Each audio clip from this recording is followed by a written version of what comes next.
Hey guys, so we have a new composer of the week. This is Franz Liszt. Franz Liszt is generally regarded as one of the best, if not the best pianist of all time, but he was also a really amazing composer, and I think a lot of his compositions were really well influenced by other musicians at the time. So Liszt was born in 1811 in Hungary. This puts him pretty close to Austria and Germany, which were really big hubs for romantic music at the time.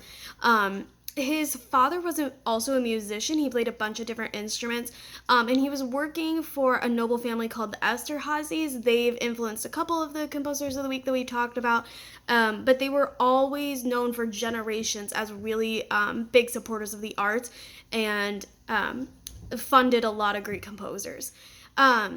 Even as a child, because of this, Franz was able to meet some ultra famous musicians such as Beethoven and Haydn and Schubert.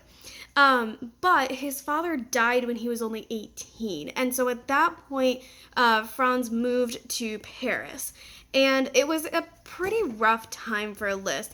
He had to do kind of odd jobs and teach piano lessons in weird parts of the city, which meant that he was up late, up early, and he just wasn't making a lot of money. It was a pretty tough time, and he didn't really compose much from about 1827 to 1830 because he was just working. And his lack of general education really became a problem at this time. He was not nearly as skilled in basic things like reading, writing, and math as he was in music, and so when music wasn't making him enough money, he really didn't have anything else to fall back on, and that just became a big problem for him. He eventually met Hector Berlioz, who we've talked about before, and he met Berlioz the day before the premiere of Symphonie Fantastique. And that sort of really influenced Liszt later on. He took a lot of the ways that Berlioz used the orchestra and put instruments together and really made that his own. And then later on in 1832, he heard a concert by Niccolo Paganini. Paganini is mostly regarded as the world's greatest violinist. He composed some stuff, but he was mostly a performer. And he was just a rock star. He was doing things with the violin that nobody had ever seen.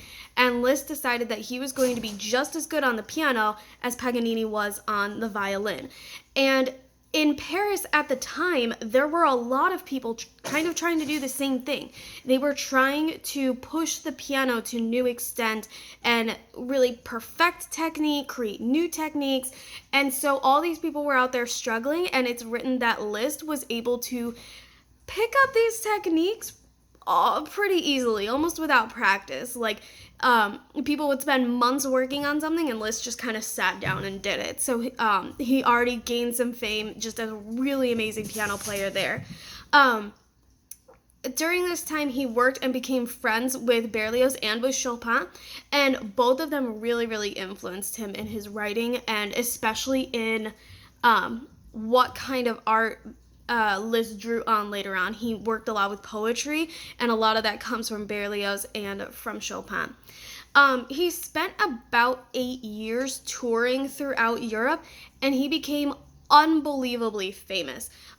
He was described as this really tall and slender guy and had a very intimidating figure, so like he would walk up to you and you would just be kind of intimidated by him. He had a really incredible stage presence. This was still a time when people, formal concerts were meant to be a little more serious. The player would come out, bow, and then sit down and do things.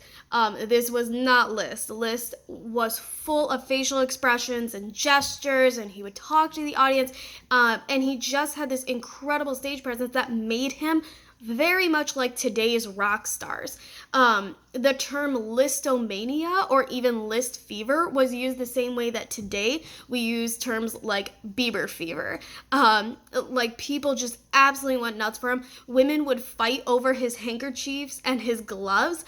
And eventually in the 1840s, he made so much money that he just started giving all of his concert proceeds away to charity, which of course made him even more famous. So this was an incredibly well-known guy.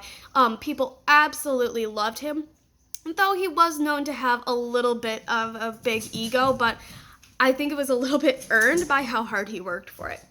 During the 1860s, Liszt actually lost two of his children. His children ended up passing away, and he got very involved in the religious life.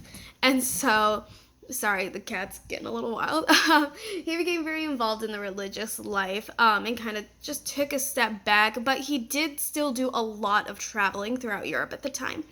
Eventually, in 1881, he fell down a set of stairs. There were signs that he was already experiencing symptoms of heart disease, but it really wasn't a problem until he had that fall, and he just never fully recovered from it. His writings over the next 5 years became really dark and sad, which was very different from his other works that we'll talk about. And then he eventually did die about 5 years after that fall in 1886. He caught pneumonia at a festival for another one of his composer friends, Richard Wagner. So I think Liszt is just a really interesting kind of character in history. His music is absolutely incredible, but he's just an interesting person in general. He was not afraid to be very famous. He was not afraid of the limelight. He was not afraid of everybody knowing who he was. In fact, he kind of liked it. And he just drew on so many different influences and was around so many other amazing composers. And he just drew from all of them and put them together into amazing compositions, beautiful piano works. So I'm really excited that we get to talk about him. I think he's super interesting. I think you guys will really like him. And so we will come back later this week with some works by Franz Liszt.